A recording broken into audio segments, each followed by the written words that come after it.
Morning. I'm Reverend Judy Anderson, and it is my privilege and my joy to say thank you for being with us this morning, whether you're in this room with us or if you're at your kitchen table. Your presence, your tuning in with us, your energy makes our Center for Spiritual Living a special place from which we all benefit.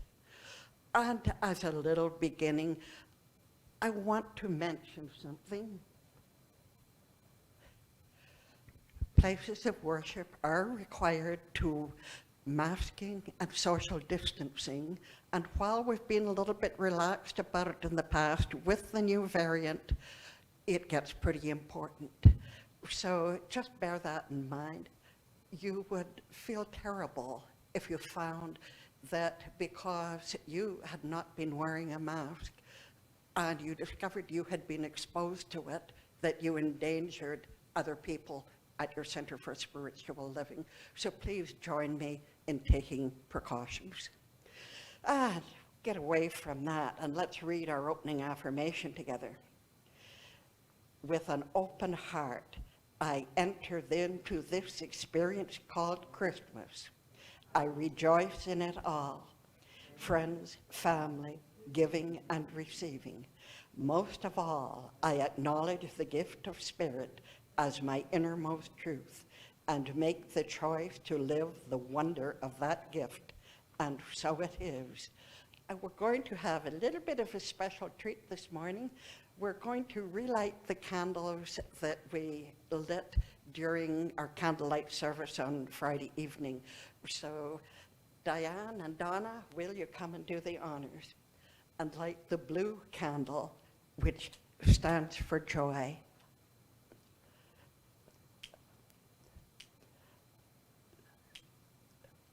We can never have too much joy. And the red candle, which stands for love, the qualities of God that are our qualities too. And the gold candle, which stands for light.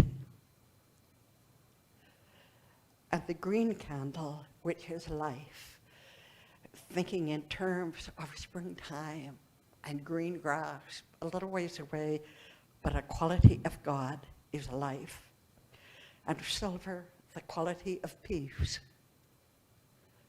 And purple, the quality of power. And white, the God candle, oneness, unity with all. Thank you that our candle lighting and lighting the candles as reminders of the qualities of God, which are our qualities too, is so important. And now let's take a look at the children's word for the day. Oh, it's a lovely one, gentleness.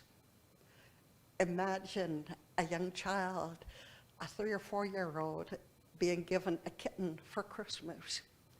What would the most important thing for that child to know and practice would be gentleness, so you don't hurt your precious new little life. Gentleness is acting and speaking in a way which is considerate and kind. Gentleness is moving wisely, touching softly, holding carefully, speaking quietly, and thinking kindly. And our affirmation is, I think, speak, and act with gentleness. Will you repeat it with me?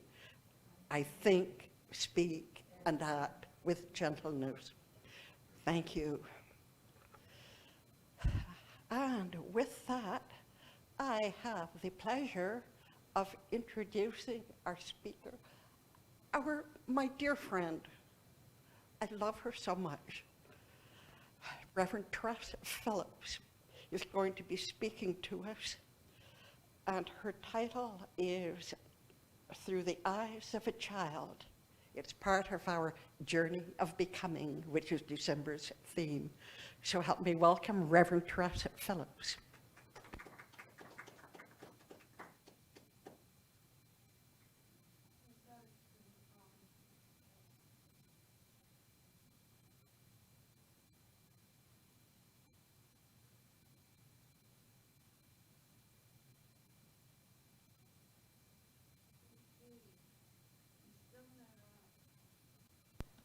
Okay, finally I'm on. Well, that was quite the introduction, and how am I going to ever compete with all that gorgeous light there? Well, today is the 19th of December at your Center for Spiritual Living. It's wonderful seeing everyone here and also the people online. And it is a new journey, is what we're talking about. There's certain smells at Christmas time that may bring us back to our childhood. And I wasn't going to share this part, but my granny kept saying to me, now listen, Tress, you're supposed to mention me in your talk. So here we go. My grandmother had a coal and wood stove, and this is in the South Hill of Red Deer. She did not believe in natural gas, so she would not get a coal and wood stove. And that was the best part, was smelling the coal and the wood stove. So nowadays, there'll be a smell, and it's when they're tarring the road or doing all these things, and I see my granny, and I see Christmas time, and I feel the warmth that a coal and wood stove can give that your regular heating can't. That's a warm thought. That's a good thought. So everywhere I look, I see the eyes of God. And you've probably heard me say this over and over and over again. Well, just to make everything clear, you will continue to hear me say this over and over again until I kick the bucket, because to me, everywhere I look, I see God, everywhere. Okay, now even in shoes and even in windows, and I'm going to explain this later. God, divine mind, universal mind is all that's present. So whatever I'm looking at, I'm seeing expressions of the divine. I create through God. All of us create and express through God. And I may need to put these glasses on. I'm just learning what I need and don't need to do here. Okay, I don't know about that. There's lessons everywhere we look. We have to stop, look, and listen. I mean, we were given eyes, we were given ears, we were given all our senses. What is it that's out there? Well, this morning I'm working on my last minute touches and to the talk, and Russell is watching a show about how they make shoes. And it is, I think, in Japan or China. And I saw the fellow make these beautiful leather shoes, and it took him hours and hours. And he would make the heel of the shoe one strip of leather at a time, on top of another strip, on top of another strip, on top of another strip. And through those shoes, I saw God. I saw the essence of life in me. I saw the essence of life in all things, one layer at a time. And I thought of trees. My most favorite thing are trees. And the rings around the trees tells the story of the life of the tree. The rings around the trees, though the scientists will cut it and say, oh, that was the year there was a drought. I can see there was a fire here probably about 100 years ago. Oh, they must have had an awful lot of rain that year. Oh, they had a bad winter. It must have froze. Look at how it's been damaged. And the rings around the tree tell us. And I thought of the shoes and the layer upon layer upon layer of that's our life's journey and how we create who we are today.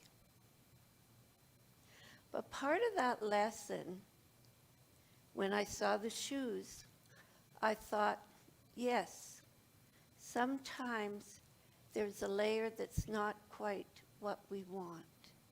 it's a sad layer or a layer that just doesn't serve our highest good. Or else we just don't know where to turn. Just like the shoes, we can take them to the cobbler. He can put new heels on, new leather. We can put new thoughts in our head. Every layer has both jewels and it has the odd little, oh my goodness, how did that ever happen? And it's part of the beauty. But we are able through correct thinking to change our lives because we are always a beautiful, beautiful tapestry in progress. Dr. Holmes said, we should also erase the thoughts of yesterday that would rob us of today's happiness. The spirit knows no past and is not affected by the belief in any.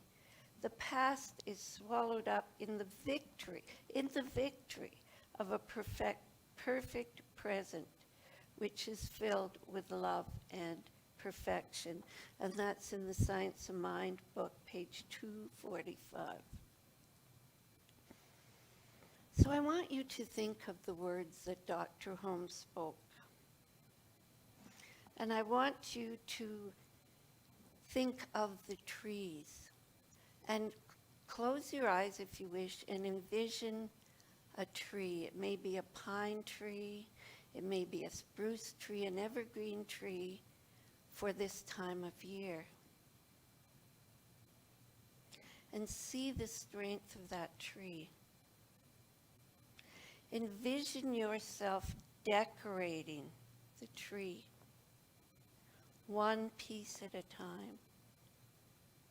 There may be beautiful bulbs.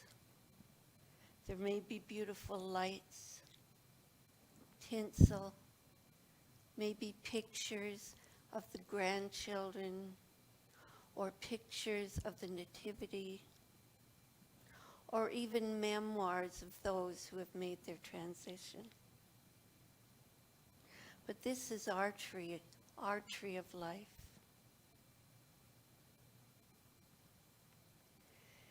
And then we look in the box and we see the memories of the bulbs or the new ones that we bought for a new occasion. Or maybe after today we're going to go out and buy a special item to represent the glory that we are through this Christmas. But in what we open up, there are also going to be the bulbs that are cracked. There may be bulbs that are broken. There may be the light that you can't turn on anymore. We have one of those in my family, and it's probably third generation on my daughter-in-law's side. And it has a little face in it, but it's always on the tree because it is there for love. So as you envision your tree, put something of love there. Imagine a picture.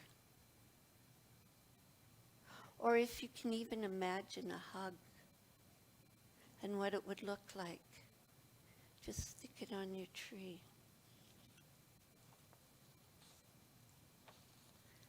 But also, next to your tree is a garbage can. And those memories, those bulbs, you think of the bulb as a memory that really no longer serves your purpose. See yourself carry it over and just drop it in the wastebasket. For whatever that bulb was needed for, that light maybe was needed for that part of our life, we no longer need it.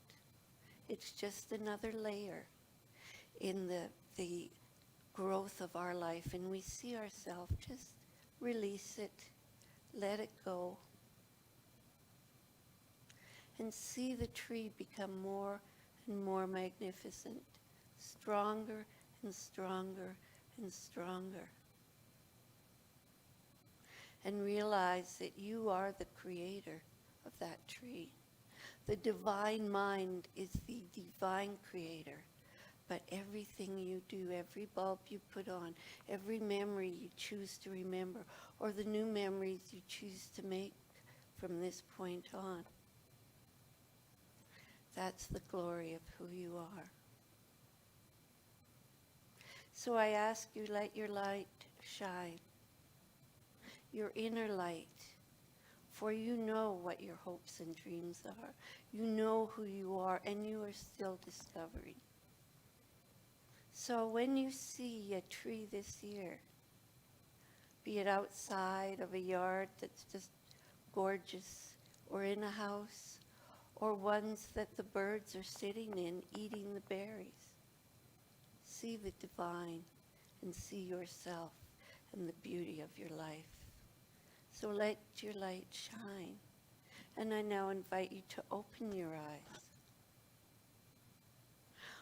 The children, the word is gentleness. So I want you to think gentleness. It's acting and speaking in a way which is considerate and kind of others. Well, isn't this the time of year to be extra kind to others, including ourselves? Because we don't really know what's going on in other people's lives. It's a time is moving wisely, touching softly, holding carefully, speaking quietly and thinking kindly. And the affirmation that we did repeat with Reverend Judy is, I think, speak and act with gentleness. So our words touch not only our soul, they touch the soul of those around us. And Reverend Judy on Friday reminded me of something that I do all the time, but is not something a lot of people do. When we went down to, Monterey, California, right. And all these gorgeous trees. So when I go by a tree or a plant that's gorgeous, I touch it. Because when I touch it, I feel the beauty of the plant. Like, it's not just like that. No, it's a real, I feel the plant. It's just something I do. So here's Reverend Judy going to where we're going, and here's me kind of, oh, look at that tree. Touch, and you know, like, who am I with? I don't know if you were embarrassed with me or not, but you know what? Too bad if you were, because the connection with those beautiful plants, and I'll never see them again. But I don't think Reverend Judy was embarrassed. I think she was quite happy to see someone else enjoy the trip and be there. But it's just part of what we say, we touch others, but we touch our own soul too. So also, as part of the tree idea, others may have touched us, and maybe at times it's time to let go of the impression they left on us. Sometimes the impression, the memories we have don't serve to our highest good. So just use that visual again. If you have experiences you'd rather forget, and see yourself, oh no, I no longer need that to adorn part of my life, part of my thinking. Just let it go. Well, trees, like I just have mentioned, are very, very important to me, trees and plants. My house, we would go out in the woods and we would get a tree. But in my house, we put the tree up either the day before Christmas or maybe the day before Christmas Eve. That was it. And then the tree came down either Boxing Day or the day after. It was not a big thing in our house, but it was a big thing to me. And I remember one year, and I know I've told this story before, but I can't forget it. The year that my brother and my dad picked the tree and cut it down, only it had a bird nest in it. I worried for probably months, where is that birdie going to live? Because to me it really was important to know that everything was safe and taken care of. I was the only one who noticed the nest in their Christmas tree. But it is important we be gentle with ourselves, because we each have our own interpretation of Christmas. Like the lighting of the candles. One of the things I did, because we each probably have our own little secret Christmas event that we do, and one that I used to do was put a lit candle in the window. But that was something I had to cautiously watch, because part of my experience and my memories is the house burning down. And being the little girl they had to come in and rescue out of the house. So there's both positive and negative in that the flame, like my mother would have a fit when she saw I had a candle in the window. And that was for all the lost people and the lost animals. And it was my way of connecting with them. But she was severely burned. So for her, this was not a good thing, and I don't blame her. But it was part of my little Christmas tradition.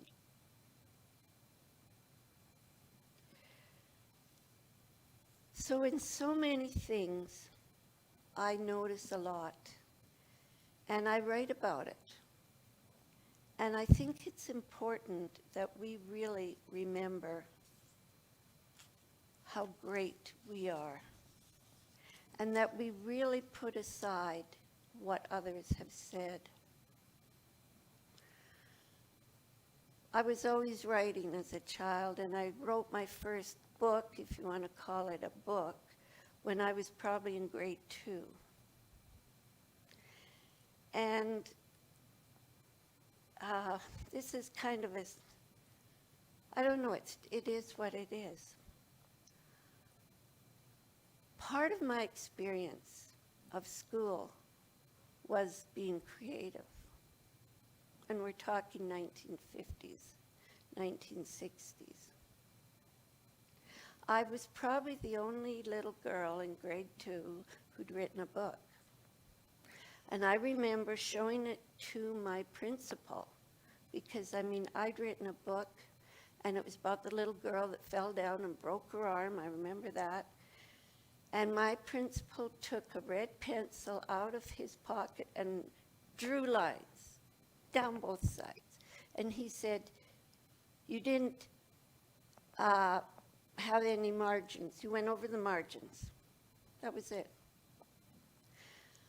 Needless to say, school was not where I you could not be creative in school. You were there to sit and be quiet and listen. You don't look out the windows, no matter what's going on. You don't do anything other than sit and listen and reply what everyone wants you to say. So that, for me, is a whole line of these bulbs that I need to take off one at a time. But you know what? I still write every day. I write poetry. I've had it published. I write different things.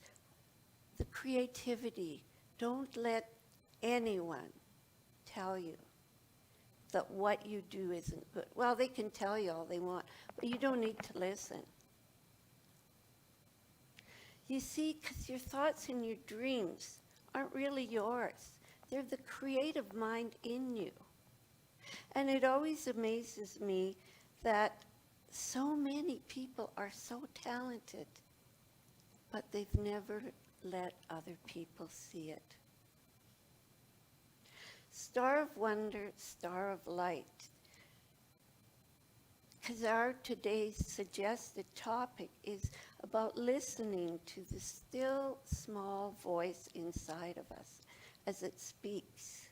And we give ourselves over to the mystery of, who am I? Who can I become? For I am the divine mind expressing in a physical body. Well, the star of wonder. You reach a star of wonder. A star of light, and we've had all of these stars and planets that are going in lines, and it's just the best year to look at the stars. Well, each of you are your own divine star of light. And if the star of light isn't talking about God, higher power, and everything else, well, I don't know where I was when they handed out the instructions, because my instructions in my brain say, yes, if I'm breathing, I have God in me. Divine mind, universal mind. And if the guy in front of me, and I'm pointing at somebody, and I won't mention any names, but everybody is breathing, they have the divine light in them. They are creative. They are powerful, and each one is a gift from the divine to the world. And I'm talking about all of you, and I'm talking about you, and I'm talking about me. And how dare we say no to who we are to make other people happy? How dare we? That, in my mind, that's like if divine mind had a form, and it doesn't, but if it had a physical form, for me to listen to others and not hear the divine in me telling me how I should live and how creative I am and how beautiful I am, is like me going right up to the Creator and just whacking it across the face. How dare I?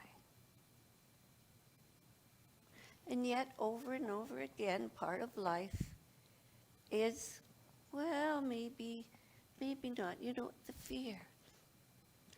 Well, I was talking about windows earlier, and I have to put these windows in because, like I told you, I like to write stories. My brain is always, there's a story everywhere you look. Well, we went out to this restaurant that Sweetie wanted to go to. We have to go here, and I'm thinking, oh yeah, sure, big deal, yeah, a restaurant, you eat, you pay, you go, yeah, big deal.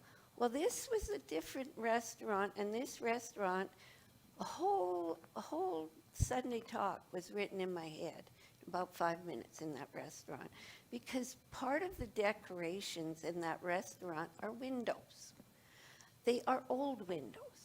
And they're windows like we're in the schoolhouse. They're the windows that you lift up the wood and there's little holes so the air can come in. There's 2 or 3 panes in a window, or like my house, it was all paned. But I saw more than windows because they had glass in most of them, except the ones overhead. And I was thankful because I thought, well, that could fall down. I'm glad there's no glass in that window. But I didn't see the window anymore. In my mind, I saw a young woman looking through the pane of the glass. I saw a young woman with the hopes and the dreams of the future. I saw it as someone is coming to meet her. I saw the window as life, that so many dreams. We each have our own window on life, and the hopes and the dreams. And as we get older, these hopes and dreams change, and the window changes. But I wondered how many people have really, in real life, looked through this window hoping that the boyfriend comes, or like happened at my house when I was working and he would have a day off. It would be this little fellow who's like about that little now, but little fellow, when's mommy coming home? When's mommy coming home? Or when's daddy coming home? Yeah. And now it's me saying, oh, look at all the birds, or the neighbor's food dish for the birds. They like the neighbor's food better. Russ, hurry up, we got to fix just the hopes and the dreams. And it really made my heart sing till my humanness came in. And then I started noticing in this restaurant that some had actual pieces of doors as part of their decoration. So I'm saying to Russ, well, now this isn't fair. We have all the windows, but they over there, they have a door, and it's not just a door. That door has a brass knob on it. How come we didn't get to sit over there? And seriously, I did see that, and I did say that, and I'm thinking, oh, for heaven's sake, there's never ever going to be enough, probably. You know what? Someone else would have something else. I want even more. So it's amazing how quickly the humanness can come in. You see what you see and envision through your window of life. What is it?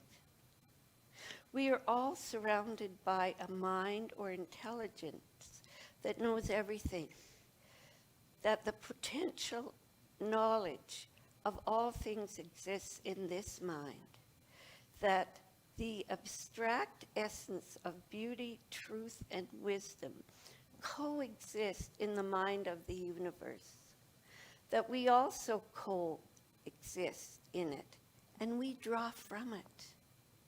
But what we draw from it, we draw through the channel of our own minds. And that's Dr. Holmes' Science of Mind, page 40. We are the creators of our life. That tree we envisioned, we are the creator. It may be a little small tree. It may be like a Douglas fir way up there. Mine is going to have all these squirrels and birds and who knows what else are living in there. But it is what we build. What are we building? And it just as we create, we have the new circles, the growth rings, and we have our own growth rings. So our hopes and our dreams, like I've said, they're not ours. But I find at times I don't share my hopes and dreams. And I don't share my hopes and dreams because I have found, well, like I said with the school and what the principal did to this little girl. That's pretty well, I guess, where I learned you don't always share your hopes and dreams, or you don't share your creativity with everybody. But I've learned ways around it. But there's always going to be the helpful, well, I would think, my experience anyway, there's always the God bless them helpful people who are more than willing to share why you cannot get your dream, why it will not come true. Well, bless them, and they can stay in their little life that wants to say why you can't do what you can't do. But you think of other people who were told exactly the same things, only they had courage to go ahead. Think of how many times the Wright brothers were laughed at. You can't fly. And they were told over and over repeatedly, and they just said, yeah, well, that's your opinion. I don't know what they said, and they just persevered. Right now, we don't think twice about getting on an airplane and flying somewhere. It's just one of the many ways you can go. But back then, 100 or so years ago, people told them, no, you can't do that. And I would really love to have a time machine where I could go back to all of the occasions where people, the creative people who have changed our life, were told, oh, no, you can't do that. No, you can't do that. And show them what the future's like with the changes that were made. And I'd probably go back and say, na, na, na, boo, boo, look at, you were wrong saying that these people can't create. Because look at where the world is now. So what is your creation or creations? So Christmas is the birth of Jesus, and there's is what the event was about. But there's many interpretations to that. But for me, the idea of the birth of Jesus was quite important as a child. And Christmas was important because it was the one time of the year you could be accepted to be openly religious.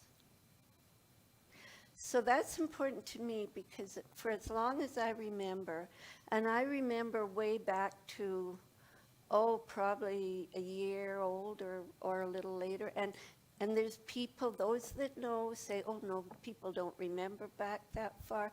Well, they never asked me, and they never asked the hundreds and thousands of other people who actually do remember that long ago. And all of people say to me, well, how do you remember that? And I think, well, why wouldn't I remember that? I was there, I experienced it, I remember that. But I knew in my bones for as long as I remember that there was a divine mind, there was a creator, there was something much bigger, and it was a good thing. And it was God. And I remember every once in a while I'd find a picture of Jesus and I'd hang it up. And I was not allowed religion at my house. It was something that my father decided when we get older we can do it, but we're not as children going to do it. So Christmas I could be legally religious. And I would buy a little nativity set, the little ones that you get at Kresge's for 50 cents or something. And I would hide that in my bedroom.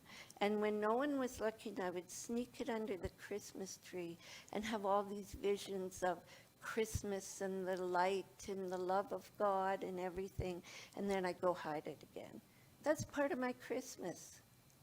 So the tree is special because I could go hide and put the little nativity set there. And it was just one little plastic piece. But, it brought joy. So for me, having that part of Christmas is important because the freedom of religion is important. And I know I mention that over and over again when we talk about the world and how thankful I am to be in Canada. We have freedom of faith.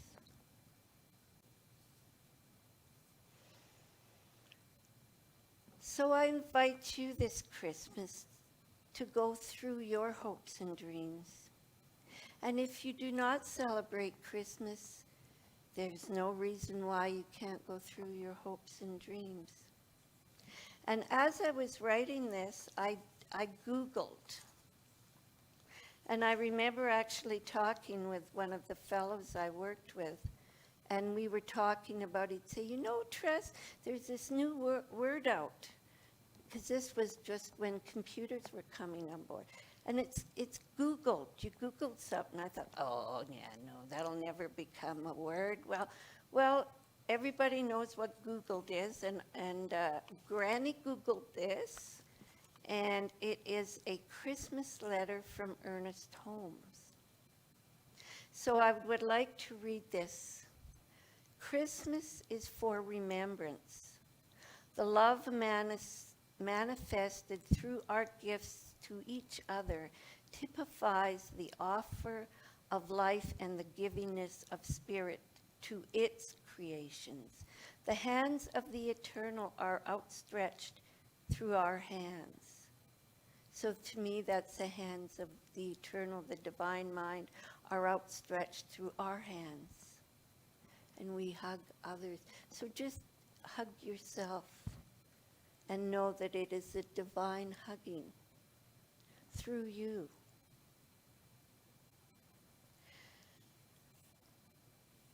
The hands are outstretched through our hands, and the heart of the infinite beats in the human breast. But the giver must give of himself, for the gift without the giver is bare. So feel that love inside. Share it with yourself. Share it with others. And when you share it with yourself, it just automatically rubs out on others. Kind of like the sparkles when you see the moon on the snow. It is not then in lavish gifts that we find true giving, but in the sweet simplicity of remembrance, in the kindly thought, the tolerant mind, and the gentle act. Love alone can give love. Sympathy alone can sympathize, and only goodness can really do or be good. The one who gives for reward does not give at all. He seeks to bargain, to trade for spiritual gifts. Hence he senses a loss in his own giving and finds no completion through the act. But he who gives half his meat, in quotes, to the hungry feels satisfied, justified, and is warmed by a real sense of comradeship. He has established an actual unity between himself and other offspring of creation. Great causes succeed when there is a giving of humanity to humanity. With the check must come the one who wrote it, his interest, his enthusiasm, his love. The check must be a symbol of his desire to impart of himself. Then shall it multiply its benefits and be good. Charity is cold, but love is warm. When heart speaks to heart, a divine conversation has taken place, a heavenly discourse, and we often speak heart to heart. Each of us, and I'm going to double underline that, it's in yellow, blinky, blinky, each of us has something to give. Let each see that he gives of his best. If we are bringing our gifts to the altar of love, nothing less than the best will be acceptable, and nothing less. All is enough. May the real spirit of Christmas, the giving of the self to life, and the love enter and abide in you now and through all times. Sincerely, Ernest Holmes. So I'd like to just close with that, and if you close your eyes, please know with me that the one mind, the divine energy is in, as, and through me, and in, as, and through all things. And I know as I go forward today that I go forward with love. Love for the divine, love for myself, love for those around me. I know that every single step I take is a step of creativity, for it is the divine that is working in, as, and through me. And that I choose to bless not only myself but others today in this Christmas time. For I am ready to listen. I am ready to be still. And I am ready to accept and love all. And I am also ready to speak, to offer love through my words, to give, for it is the divine that expresses through me. And together we say, and so it is.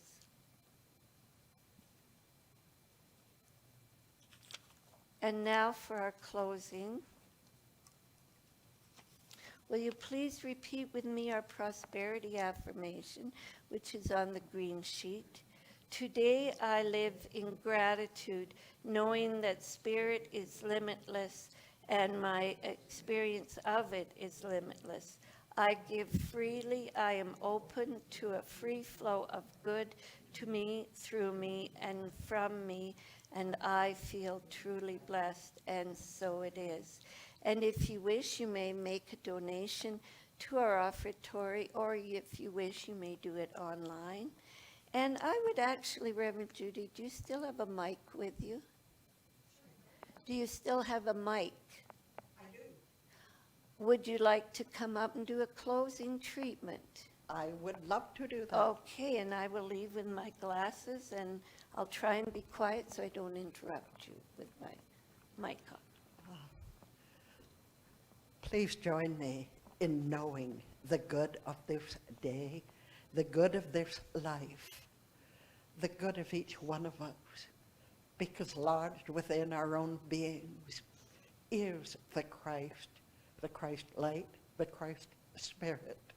And at this time of year, we celebrate it maybe in the person of Jesus, but we celebrate it too as the person that we ourselves are, partaking of that same Spirit that man born over 2,000 years ago